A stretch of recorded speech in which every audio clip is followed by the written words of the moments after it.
देखिए,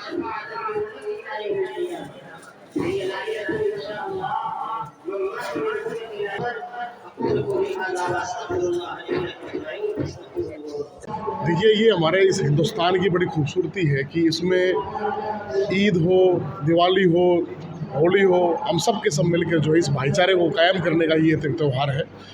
भारतीय communist party और दलित पिछड़ा शोषित आवाज़ मंच की ओर से हम पूरे के पूरे देशवासियों को, पूरे सोनीपत वासियों को ईद की बहुत बहुत मुबारकबाद देते हैं कि इसी तरीके से भाईचारे और प्रेम के साथ में जो सभी गिले शिकवे भूल के प्यार और मोहब्बत का जो त्यौहार है, इस त्यौहार को की जो है पूरे सोनीपत वासियों को हम लोग इसी तरीके से बधाई दे रहे हैं और ये इस तरह का कायम जो है रहेगा। फ़िरका परस्त ताकतें चाहे कितनी भी कोशिश क्यों ना कर ले, लेकिन इस देश की जो खूबसूरती है उसे मिटाया नहीं जा सकता है। सबसे पहले मैं अपनी पार्टी भारतीय जनता पार्टी की तरफ से और हरियाणा के लोकप्रिय मुख्यमंत्री की तरफ से सभी को ईद की मुबारकबाद देता हूं। और ये ईद का त्यौहार सबके जीवन में एक नई तरक्की, नई उन्नति लेके आए और हम भाईचारे से बड़ी कोई ताकत नहीं होती। एक समाज में संदेश देने का काम करें, आपसी प्यार प्रेम से आगे आकर एक दूसरे की मदद करें। आज के त्यौहार से हमने एक ही संदेश लेना है कि भाईचारे से बड़ी कोई ताकत नहीं होती। और मैं सभी साथियों से और सभी से जो आज मेरे को यहाँ बुलाया, इनका धन्यवाद भी करता हूँ। और इस कार्यक्रम से ना एक समाज में एकजुटता का संदेश जाता है, तो सब अपने मन में प्यार की, प्रेम की भावना जगाकर एक दूसरे की मदद करें। आज जो ईद मनाई गई है, ये ईद असलन इसलिए है ताकि इंसान अपने साथ साथ दूसरे इंसानों का दर्द भी अपने अंदर पैदा करे, उसके अंदर इंसानियत जागे, दूसरे किसी भूखे को देखे तो उसको खाना खिलाने की फ़िक्र करे, नंगा देखे किसी को या कम कपड़ों में देखे तो उसको कपड़े की फ़िक्र करे।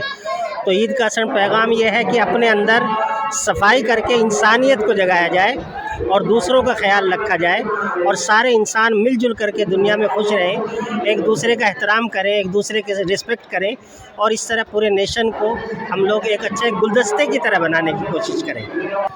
यहाँ पर जो मुस्लिम कम्युनिटी के लोग थे वो तो ज़ाहिर है बहुत बड़ी तादाद में आते हैं, वो तकरीबन मेरे अंदाजे से 15,000 से ज़्यादा ही होते होंगे। और जो हमारे यहाँ से आए थे वो राजीव जैन साहब थे और दहिया साहब थे और इसी तरीके से हमारे जो राज सिंह दहिया साहब थे। आज जो नमाज़ पढ़ी है तो मुस्लिम कम्युनिटी के तो काफ़ी लोग थे, तकरीबन वो 15 से 20 हज़ार के दरमियान तादाद में थे। इसके अलावा हमारी हिंदू कम्युनिटी से भी हमारे बहुत सारे भाई आए थे जो मुबारकबाद दे रहे थे, भाईचारे की मिसाल पेश कर रहे थे। हम लोगों ने उनका शुक्रिया अदा किया और उनकी बातों को सुना।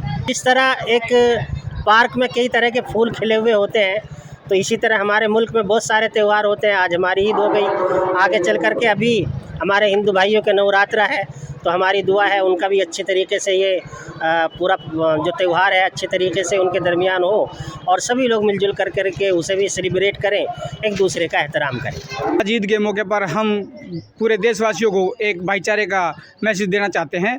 हमने देखा है कि आज हमारे यहाँ हज़ारों की तादाद में भीड़ नमाज अदा करने आई थी। उसके साथ साथ 10-15 हज़ार के साथ साथ 500-700 लोग हमारे जो हिंदू भाई थे वो भी एक दूसरे को मुबारकबाद देने के लिए आए हुए थे।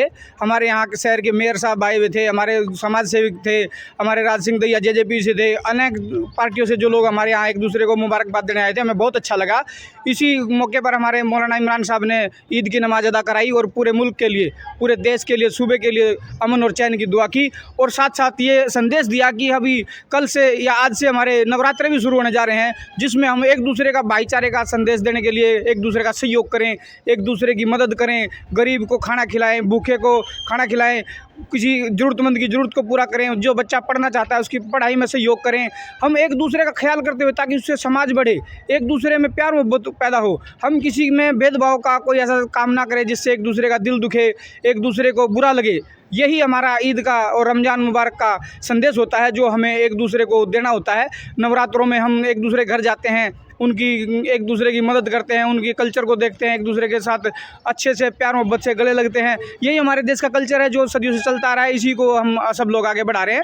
यही हम संदेश देना चाहेंगे कि आगे भी इसी तरह ये चलता रहे और भाईचारा बढ़ता रहे और देश में अमन और शांति रहे।